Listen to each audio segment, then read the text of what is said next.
pelayan dan jemaat Tuhan, sebelum kita buka buku Alkitab, kita bersama-sama berlepas diri di hadapan Tuhan minta iman pengertian. Tuhan Yesus, kami yakin dan percaya bahwa Kaulah sumber iman bagi setiap kehidupan, baik di bumi maupun di surga. Dengan demikian, sebelum kami membuka buku Alkitab, di dalamnya kami temukan bagian-bagian baik bersifat hukum, budaya, sosial, dan politik. Maka kami mohon Tuhan lengkapi kami dengan hikmat Roh Kudus agar apa yang ada di buku Alkitab benar-benar berdampak positif bagi iman dan pengharapan kami. Dalam nama Yesus, kami sertakan doa ini dengan pengucapan syukur kepada Bapa di surga. Haleluya. Amin. Persilakan duduk kembali.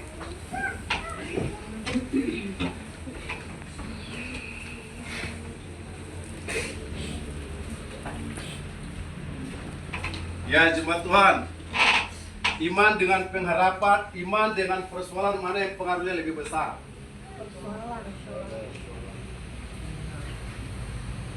Ini baru dua suara.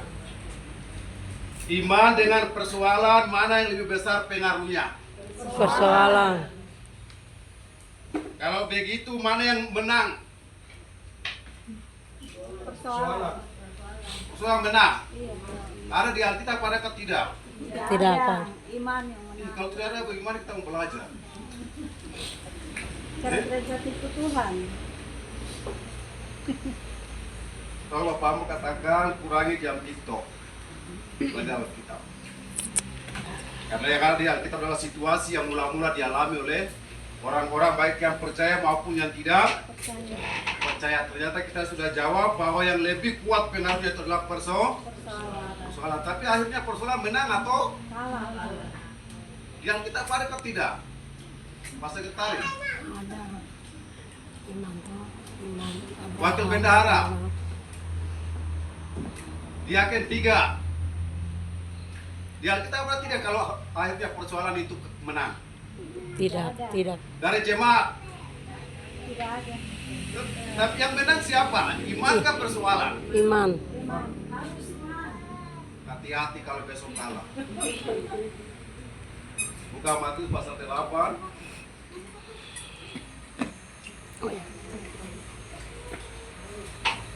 Ya, pagi ini kita akan belajar tentang iman dan persoalan. Hati-hati yang tadi sudah jawab, iman yang menang. Pak Wakil ambil catatan, kertas catat. Yang tadi sudah jawab, iman yang menang. Ya, judul pagi ini dari Matius 8 ayat 23 sampai 27. Lembaga Alkitab dia memberikan judul Angin Ribut Diredakan. Tetapi Rumah Doa Papua hari ini ambil judul Iman dan Persoalan.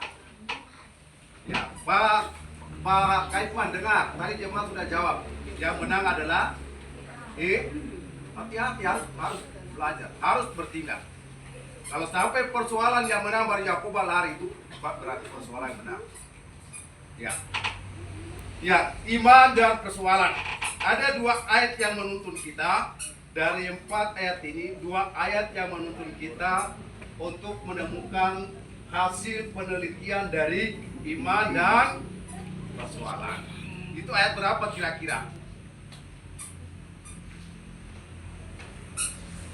Kita baca sama-sama. Saya baca ayat 23, usul jemaat ayat yang 24 dan selanjutnya sampai ayat 27. Angin ribut diredakan, lalu Yesus naik ke dalam perahu dan murid-murid pun mengikutinya. Jemaat. Sekoyong-koyong mengamuklah angin ribut di danau itu sehingga perahu itu ditimpa. Maka datanglah murid-muridnya membantukan dia, katanya, Tuhan tolonglah kita binasa.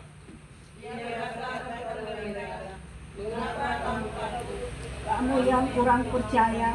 Lalu bangunlah Yesus menghardit angin dan danau itu. Maka danau itu menjadi teduh sekali. Dan heranlah orang-orang itu, katanya, orang apakah dia ini, sehingga angin dan danau itu pun taat kepadanya. Ya, itulah 4 bagian dari Matius 8 ayat 23 tentang angin diredakan. Kita akan melihat 2 bagian untuk menemukan arti daripada 4 ayat ini. Ya, iman dan persoalan. kita melihat dulu pertama respon. Pertama kita melihat dulu respon para murid. Itu ayat berapa? Ayat ke-20, ke-25. Kita lihat dulu respon murid Yesus. Murid Yesus ini sama dengan orang Kristen kan tidak? Itu satu suara terus ini. Murid-murid Yesus ini sama dengan orang Kristen tidak? Sama. Wakil dengan sekretaris, kamu diam dulu. Kamu sudah ini jemaat yang sebelah ini tidur semua ini. Sama tidak? Bapak jangan bersuara.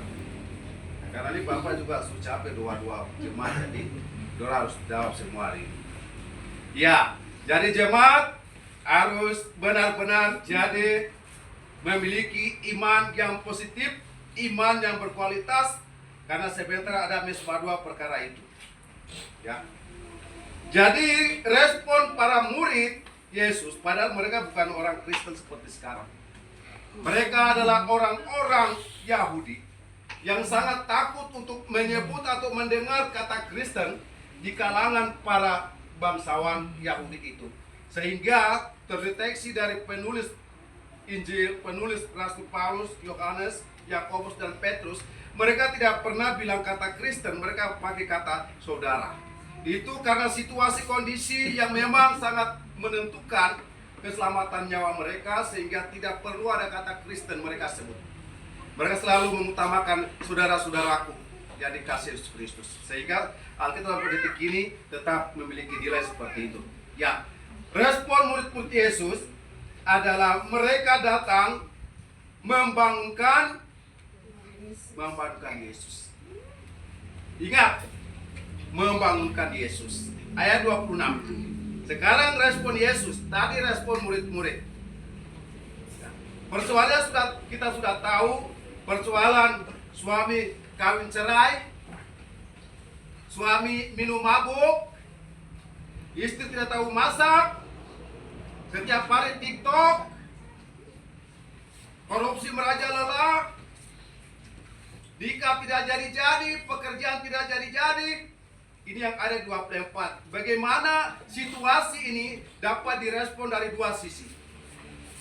Ingat, kalau jemaat Tuhan di luar Papua hari ini, kalau saudara memahami ayat ini, saudara memiliki iman yang sangat kuat. Ya. Lihat ya, 23 ada persoalan. Ini murid-murid menghadapi persoalan, mereka punya respon. Tetap kalau orang Kristen tidak punya respon, tidak sampai menjamin iman, kualitas iman, lebih baik di rumah saja. Panggil majelis ke pendeta, kok bertobat betul-betul baru masuk gereja. Kalau tidak bikin dosa pendeta. Ingat, untuk rumah Papua. Kalau kau tidak respon baik tentang kuasa iman, kau di rumah saja. Panggil majelis penatua kah, pendeta siapakah, datang kau bertobat benar-benar baru kau datang ke rumah ibadah. Karena rumah ibadah juga itu adalah tempat tumpuan kaki Allah di bumi. Bukan sekedar orang percaya punya tempat tu datang menyanyi pulang, biasa bikin lagi dosa yang sama, tidak usah. Ya, di jemaat punya tanggung jawab, karena Ibrani katakan jemaat adalah dasar penopang keselamatan. Jadi murid-murid memiliki respon. Ini ingat, respon antara iman dengan pemimpin. Ini mereka responnya pemimpin, tapi mereka tidak tahu siapa itu Yesus. Ya, kasus ini terbuka di ayat yang terakhir. Orang apakah dia ini? Tapi orang Kristen luar biasa sudah tahu Yesus. Tapi kenapa ya? Kenapa sampai orang Kristen ragu-ragu? Makanya Bapak tanya, mana yang lebih kuat pengaruhnya? Iman atau persoalan? Jemaat jawab, jawab apa? Iman. Saudara harus beresiko ambil tanggung jawab besar, karena saudara imani bukan kepada gunung batu, tapi saudara imani kepada Dia yang kekal awal dan akhir. Kalau iman sampai tidak memberikan kenyamanan, iman tidak memberikan kedamaian, cepat lapor. Ini banyak di jemaat yang tahan-tahan tipu-tipu. Sedikit masalah keluar, beras jadi gula-gula, karena air sudah habis semua. Hati-hati dalam persoalan kasus Matius 8. Apakah benar respon murid ini seperti saudara dengan saya? Karena Yesus siap menjawab. Amin. Yesus siap menjawab. Jadi dalam jemaat, dalam rumah tangga ada yang sembunyi-sembunyi, hari ini kau sadar dan tobat. Yesus tidak berubah, Yesus selalu menanti saudara dengan saya. Amin.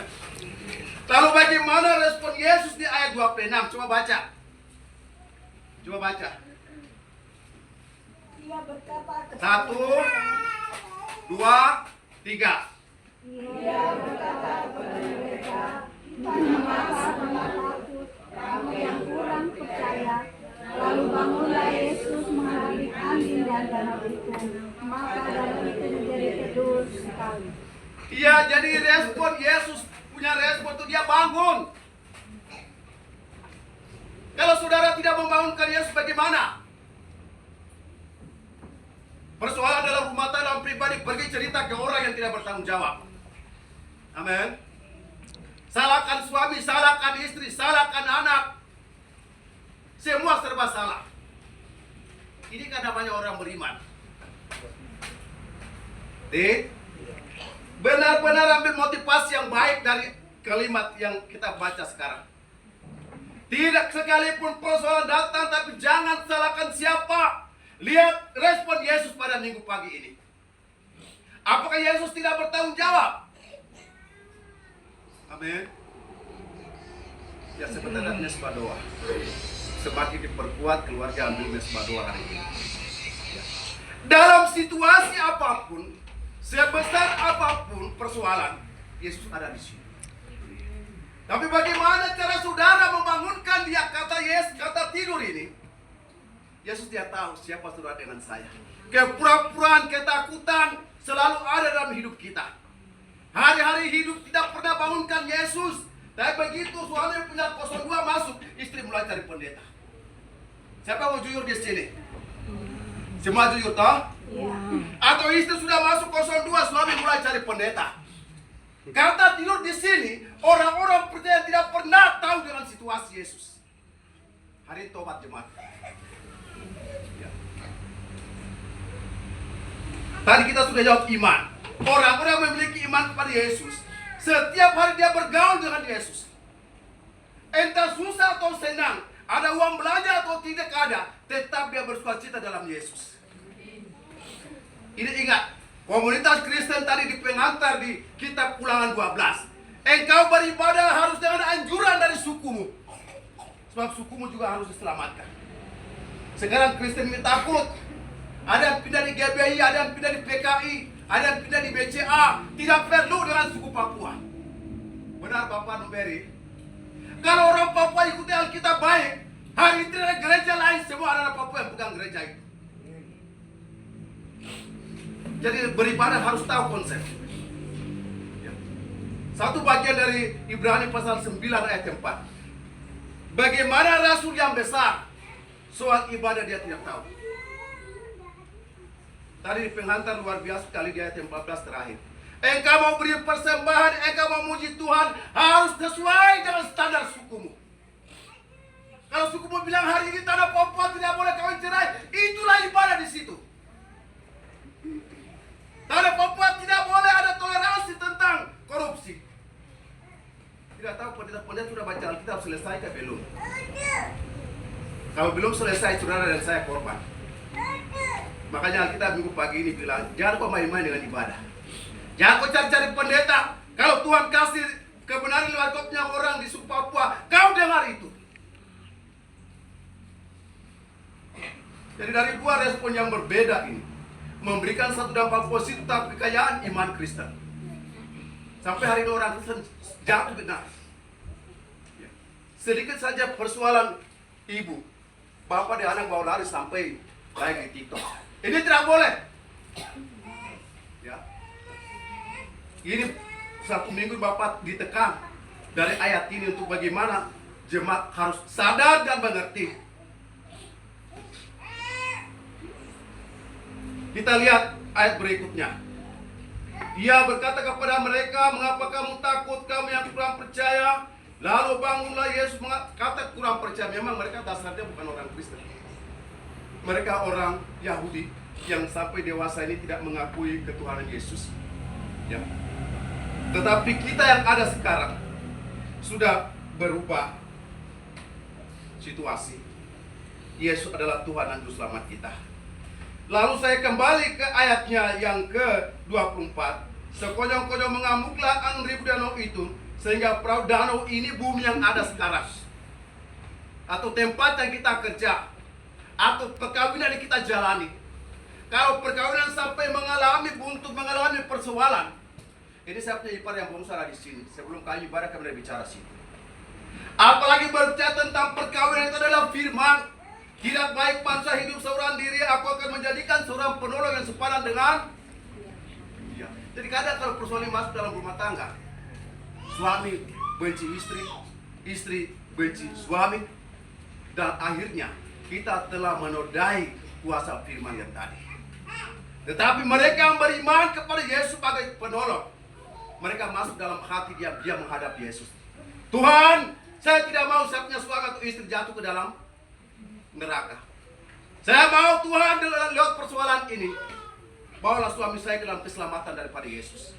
Dengar di doa, anak yang ada, bapak dan mama yang ada, dengar doa ini. Ya.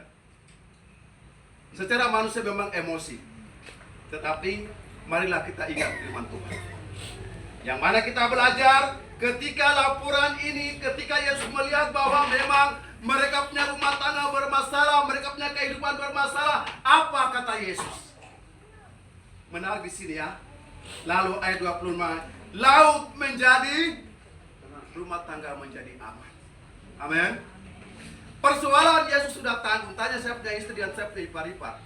Dalam satu hari 3 perkara. Tapi tidak ada satu pun yang bisa dipenjarakan. Mana saya punya ipar bosok mana? Tanya dia. Persoalan memang harus ada. Lewat persoalan kita semakin diteguhkan kualitas iman. Bapak dengan sakit-sakit, tanya tuh mama itu. Saya mama juga hampir kenal juga. Bapak lah dari rumah ke Polres. Kebetulan orang-orang yang tangani perkara itu, Bapak punya orang juga. Saya bilang kalau hari ini kau naikkan perkara ini di Polda Papua, hari ini saya akan pecat kau. Kakak sudah perkara tidak jadi. Ambil undangan ini perkara coret tidak jadi.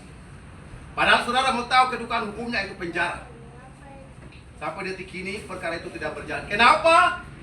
Kuncinya karena hari-hari hidup harus bergaul dengan Yesus. Ketika datang persoalan, Yesuslah jawaban. Jangan tunggu saat persoalan datang.